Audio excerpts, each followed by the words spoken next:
अस्सलाम वालेकुम। वालेकुम अस्सलाम। आप अपने बारे में बताइए। मेरा नाम अंजुम इब्राहिम छीपा है और मैं एक मेकअप आर्टिस्ट हूँ और मुझे 25 साल हो गए हैं इस फील्ड में काम करते हुए। और माशाल्लाह अल्हम्दुलिल्लाह अल्हम्दुलिल्लाह अल्लाह के फजल करम से आज मैं काफ़ी कामयाब हूँ अपनी इस फील्ड में। आपकी इंस्पिरेशन क्या थी? लाइक आपने ये सब कैसे स्टार्ट किया? आप इस फील्ड में कैसे आई?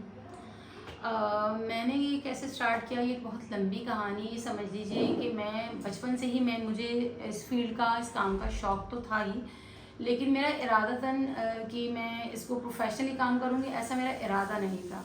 लेकिन वो कभी कभी ऐसा होता है ना कि हमें एक ज़रूरत जो होती है वो इंसान को करने पर मजबूर कर देती है। तो मेरा भी कुछ ऐसा ही मामला था। जब ये मैंने सीखा था तब मुझे ज़रूरत नहीं थी, बस मैंने शौक़ में सीख लिया था। फिर मेरी शादी हुई, शादी के बाद कुछ मामलात ऐसे हुए कि मुझे ज़रूरियात की बिना पर इस काम को आगे बढ़ाना पड़ा। पर मेरे हालात ऐसे नहीं थे कि मैं इसको सीखने के लिए फ़ीस भर सकती अपनी, या मैं इसको पे कर कर कहीं से भी मैं इस कोर्स को ख़रीद सकती, ऐसा कुछ नहीं था। तो फिर मुझे इसके लिए दूसरे रास्ते अपनाने पड़े। दूसरे रास्तों से मतलब ये है कि मैं जब सैलून्स में, किसी भी सैलून में जाती कि भाई मुझे कोर्स करना है और मेरे पास फ़ीस देने के भी पैसे नहीं थे, तो मैं वहाँ पर फ्री ऑफ कॉस्ट जॉब करना शुरू कर दी कि ताकि वो मुझे सिखाते रहें और मैं उनका सैलून, थोड़ा बहुत काम मैं जानती थी तो मैं उनका सैलून चलाती रहती थी और वो मुझे सिखाते भी रहते थे। इस तरह से मैंने ये अपना काम स्टार्ट किया ज़रूरत की बिना पर, और काफ़ी साल तक मैंने इसमें मेहनत की है और काफ़ी साल तक मैं इसी तरह ही विदाउट सैलरीज जॉब करती रही और सीखती रही। करियर जर्नी कैसी रही? क्या क्या प्रॉब्लम्स फेस की शुरुआत में?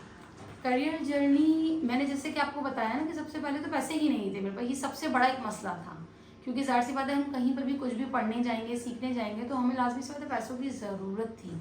तो ना होने की वजह से मैंने बहुत सारी जगह पर फ्री ऑफ कॉस्ट जॉब की और बहुत साल तक की। मैंने लोगों के सैलून्स की झाड़ू भी लगाई, वहाँ के बर्तन भी धोए, वहाँ की डस्टिंग्स भी की। लेकिन इस बिहाव पर मुझे सीखने को बहुत कुछ मिला, बहुत लोगों ने धुतकारा भी, बहुत लोगों ने सराहा भी, और इस तरह करते करते मैं बहुत आगे बढ़ी। आगे बढ़ते बढ़ते मेरी फ़र्स्ट सैलरी, जो स्टार्टिंग सैलरी थी, तकरीबन 4 से 5 साल तक मैंने यही सफ़र मेरा रहा कि कहीं कुछ पैसे मिले, कहीं नहीं मिले। लेकिन फिर जब मुझे पहली सैलरी मिली तो फर्स्ट सैलरी मेरी 1000 रुपीज़ थी।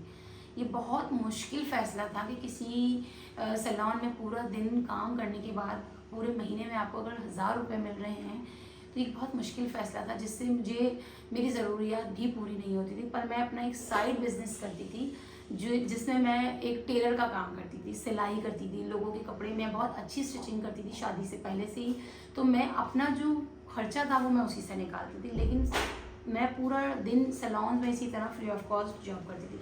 लेकिन जब मेरी सैलरी स्टार्ट हुई तो आहिस्ता आहिस्ता आहिस्ता आहिस्ता मैं ग्रो अप होने लगी।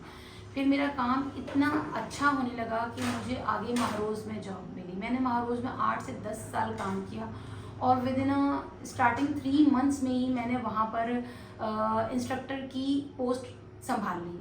मेरा काम मतलब मैंने जो इतने साल जो मैंने तकलीफ़ उठाई, धक्के खाए, लोगों के बिना सैलरी के काम किया, उसका अल्लाह ताला ने मुझे सिला ऐसे दिया कि जैसे ही मैंने महारोज़ में जॉब स्टार्ट करते ही 3rd मंथ में मैं वहाँ की इंस्ट्रक्टर बन गई उनके इंस्टीट्यूट की। और मैं वहाँ पर as a bridal makeup artist, senior makeup artist थी, और मैं हेयर में भी सीनियर रही। हमेशा मैंने वहाँ पर 10 साल तक मैं एज अ सीनियर काम करती रही और 14 ब्रांचों की इंस्ट्रक्टर थी मैं, क्योंकि जितनी ब्रांचों में जो भी सिखाया जाता था उसका फाइनल एग्ज़ाम्स मैं लेती थी। मेरे साइन पर ही उन लड़कियों को सर्टिफिकेट मिलता था। तो ये एक सफ़र बहुत मुश्किल तो था लेकिन मज़े का भी था। सीखने को बहुत कुछ मिला। ये पता चला बुरे वक्त में अपना कौन है और पराया कौन है, अच्छे वक्त में कौन लोग साथ देते हैं, कौन लोग दूर चले जाते हैं। तो ये सारी चीज़ें, जब ये सफ़र जब शुरू होता है ना इंसान का मुश्किल वक्त, तो आपको पता चलता है अपना कौन है और पराया कौन है।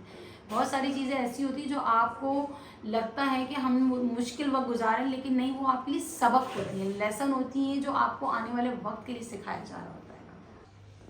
आपने अपनी पर्सनल लाइफ और प्रोफेशनल लाइफ को कैसे हैंडल किया? मतलब जो लोग अब आगे ये काम करना चाहते हैं या इस फील्ड में आना चाहते हैं, आपकी उनके लिए क्या एडवाइस होगी? ये आपने बड़ा ही कोई मुश्किल सवाल किया है, और वाकई ये सवाल जितना मुश्किल है ना, उसको मेंटेन करना भी उतना ही मुश्किल है। क्योंकि पर्सनल लाइफ और प्रोफेशनल लाइफ तो ऐसे मकाम हैं जिसके लिए आपको बहुत फ़ाइट करनी पड़ती है। घर वालों का दिमाग अलग होता है, ससुराल वालों का मिजाज बिल्कुल ही अलग होता है। फिर जहाँ आप जॉब कर रहे होते हैं, जहाँ आप काम कर रहे होते हैं, उनको भी मिजाज को देखते हुए काम करना पड़ता है, क्योंकि कहीं उनके क्लाइंट के साथ कोई बदमज़गी ना हो जाए, कोई ऐसी बात ना हो जाए कि जिसकी वजह से उन्हें हमारा काम पसंद ना आए। तो ये सारी चीज़ें देखनी पड़ती हैं। तो मैंने इस काम को बहुत ही मतलब स्टार्ट में मुझे भी समझ में नहीं आता, तो बहुत सारे भंड होते रहे, मुझसे गलतियाँ हुई। कभी शौहर नाराज़ हो रहे हैं, तो कभी सास नाराज़ हो रही है कि भाई तुम्हारे पास, तुम घर का काम टाइम से नहीं दे रही हो। फिर या सैलून में कभी ऐसा होता था कि इतनी थकी हुई होती थी कि सैलून में ऑनर गुस्सा हो रही होती थी। तो जब ये सब चीज़ें मिस्टेक्स होती रही मुझसे कि किस तरीके से इसको बैलेंस किया जाए, तो उसको बैलेंस करने के लिए मुझे जो है ना, क्या कहते हैं, मैंने फिर सोचा कि कुछ ऐसा किया जाए कि जिससे घर भी डिस्टर्ब ना हो और जॉब भी डिस्टर्ब ना हो। आपका मीडिया वगैरह से ताल्लुक़ किस तरह से कांटेक्ट हुआ?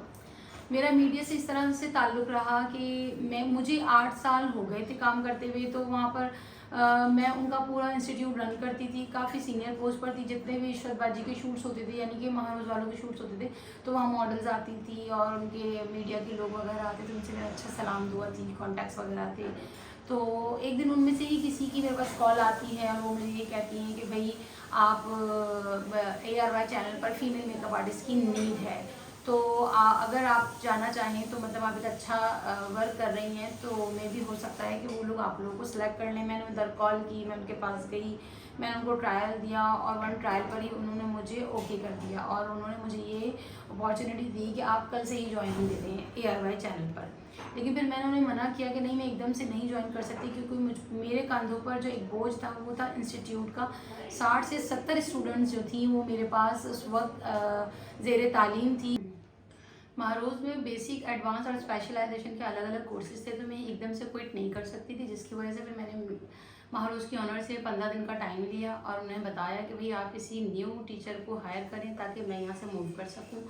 फिर उन्होंने मुझे वहाँ से मतलब टाइम दिया और उन्होंने एक न्यू टीचर हायर किया और मैं वहाँ से छोड़कर ARY चैनल मैंने ज्वाइन किया। फिर मैंने ARY चैनल में मैंने बहुत मुश्किलात उठाई थी, लेकिन वही बात है, किसी भी नई जगह पर कदम जमाने के लिए आपको मेहनत तो करनी पड़ती है। मैंने तकरीबन वहाँ पर 1 से 1.5 साल तक मैं वो ARY चैनल पर रही। मैं वहाँ पर ड्रामों के, चैनल के, मीडिया के, डिजिटल मार्केटिंग और सारा जितने भी थे ना, न्यूज़ के, वेदर के, सारे मतलब उनके सबके जो जितने भी शूट्स होते थे वहाँ पर जो ऑन ईयर होते थे, हम लोग वो उनके मेकअप किया करते थे। फिर ऐसा ऐसा वहाँ पर जैसे पता ड्रामा शूट्स भी होते थे, जिसके लिए हमें आउटडोर जाना पड़ता था। तो हम जाते थे, देर भी होती थी, कभी जल्दी भी, सुबह जल्दी जाना है, रात को देर से आना है, ये भी एक बड़ी टेंशन थी।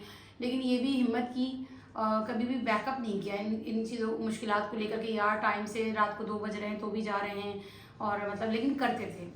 फिर उसके बाद ऐसा हुआ कि फिर मुझे वो बहुत ज़्यादा लेट नाइट, बहुत मैं परेशान होने लगी, थकने लगी, तो फिर मैंने ARY चैनल छोड़ा और उसके बाद मुझे फ्रीलांसिंग शुरू हो गई। यानी कि फ्रीलांस में मुझे बाहर से खुद से डायरेक्ट किसी डायरेक्टर की कॉल आ जाना कि फ़लाँ ड्रामा करना है, फ़लाँ सीरियल करना है।